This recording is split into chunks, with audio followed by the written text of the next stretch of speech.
Okay. Anyhow, the civil society now, they're actually looking into ISA, actually, of course, the Hindra, right? And of course, this group here, BK group, I would like to always say it's pretty ugly, but it's not. We are actually people here, we are conscious. We're coming, we want ISA to be abolished. And of course, the GMI, the main one. Okay, so at the moment, I think it's only 3 group. Okay, so the day will come when we have to sit down together and discuss the plans and what should we do to carry forward with this ISA thing, right? So as for today, our group here, we are going to get ideas from everybody. We're going to hear your ideas. What you think ISA, what can you contribute?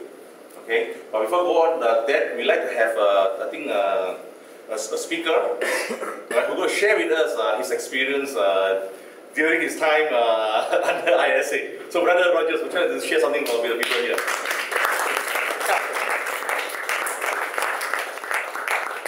In 1987, when they had Operation Lalang, Brother Rogers, many others, including Cecilia Ng, and Brother Rogers' roommate at that time was now the Chief Minister of Penang. Okay, so let's hear from Brother Rogers. Come, share a little bit, brother. Because we're only talking about ISA, none of us have experience computing. Oh, yeah. Thought you were surprised. This was what it was. Y'all came to my house, and Rogers, you're coming to my house. But you know, I was supposed to be the speaker. So we're going to share, or you want to give the next day? No, you share. I think we're going to share. Yeah, we'll let it get. Yeah, good evening. Good evening. I don't know what you want me to share. Well, basically, what did you do to deserve special treatment? Okay, let me say just a few words right now. I think very few of us understand what is the Internal Security Act. I believe that the Internal Security Act came from many people or some people because some of us suffer from what I call internal insecurity. And internal insecurity, I believe, comes about when people don't have confidence in themselves. And they believe that, today many of the world's problems can be solved either by what we call reward or by punishment. I think this is a very, very basic, even in a marriage, when we get married, people can want to get married or get involved in a covenant, get involved in a relationship with a nation. Our own commitment to a religion can either be based on reward or punishment. Many of us are beginning to believe, the reward and punishment are not only principles of men. There is something deeper in life that gives us meaning. Unfortunately or fortunately, many of us, even as a Christian, I believe, many of us are told if we are good, we will go to heaven. If we are bad, we will go to heaven.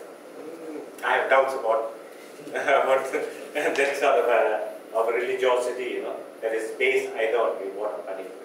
If somebody falls in love with a girl and says, hey, I'm getting married to you because I'm going to get some rewards, either your patrimony or what do you call your dowry. I'm afraid that if I don't get married, people will accuse, hey, you're 40 years old, you're not married, you're still single. No. I basically believe that, many of us basically are beginning to believe now, there is a deeper underlying principle in life. And that I think has to go down to our basic and fundamental beliefs. Our beliefs cannot be about reward and punishment. Our covenants, our marriages, our associations that we have with people cannot be based on just my starting point. Even all of us as religious people, there has been this gradual evolution in our understanding, The religion is not this, covenant of punishment and reward, but it's I think, maybe in our Christian language we will say, it's about discovering joy and hope. How many of us in Malaysia are joyful and hopeful people? Very few. Why? And because we haven't understood the meaning of being really anak bangsa Malaysian. A bangsa, which I would like to call today, in my own Christian language, that we want to be God's people. Because I think all of us believe there's only one God.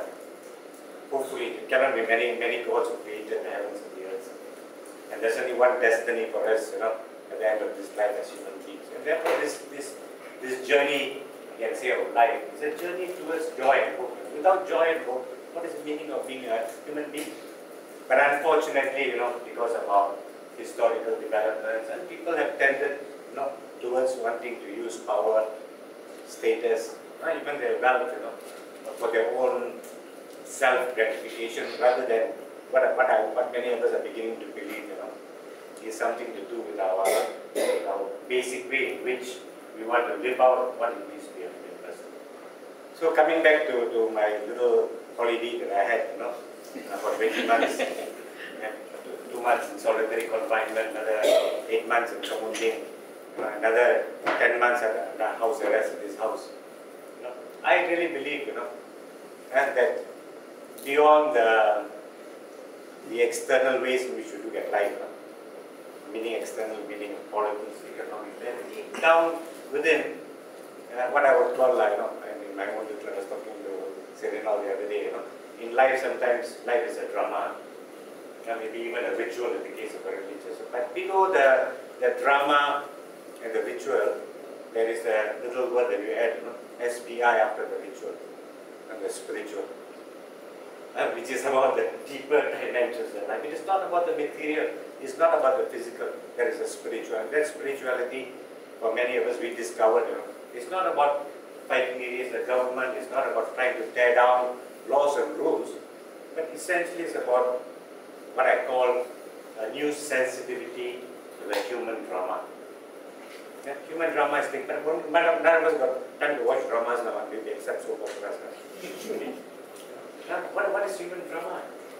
Human drama is about the hidden dimensions of human life.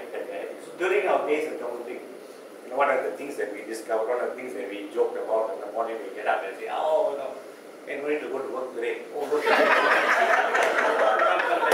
And we sat and we talked and we became friends. And I really believe that spiritual has something to do with relation. This is why the little introduction that I heard, that we need to create now in our villages a new consciousness. A new consciousness not based on the three, whatever you call it, power, status and money.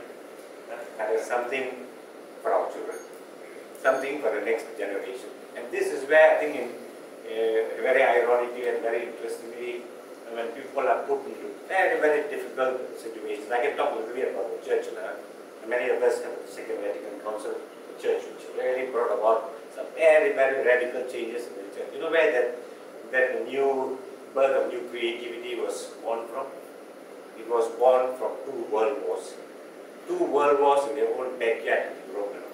Before they went around, went to Africa, went to Asia, went to Latin America, and they tried to conquer them and tried to bring wealth through, this external world. But you realize old wars in your backyard, where when people begin to recognize and to see what we call anguish, sorrow, fear, dehumanization, then our humanity will be touched. You know why? Because God is a God of humanity. God is God with our heart. God is a God that cries. God is a God that allows us, deep down. And we discovered that this little ISA that was imposed on us was not about as a use of power. It was about the rediscovery of our inner power. A rediscovery that from this anguish, from this pain, and I know because my biggest anguish was seeing my mom and dad and my niece and my sisters coming and see, but I'm sure there's more. Of the others, and I think this is the biggest hurt. But in spite of that fact that you don't just hurt us by isolating us into, the 60 days of many people call it torture, we call it punishment. I saw it slightly different, differently. Imagine for 60 days you're sitting on a piece of plywood, literally sitting. Don't talk about torture. Sitting on a piece of plywood. You get some food. With a little bit of old newspaper, with a little plastic paper on top, with the rice, with a little bit of black grains of sand. You get a little kangkong soaked in hot water, and a little piece of chicken leg, soaked in tauyu and put. After some time, you begin to say, hey, this is not about punishment for you. You begin to realize, that life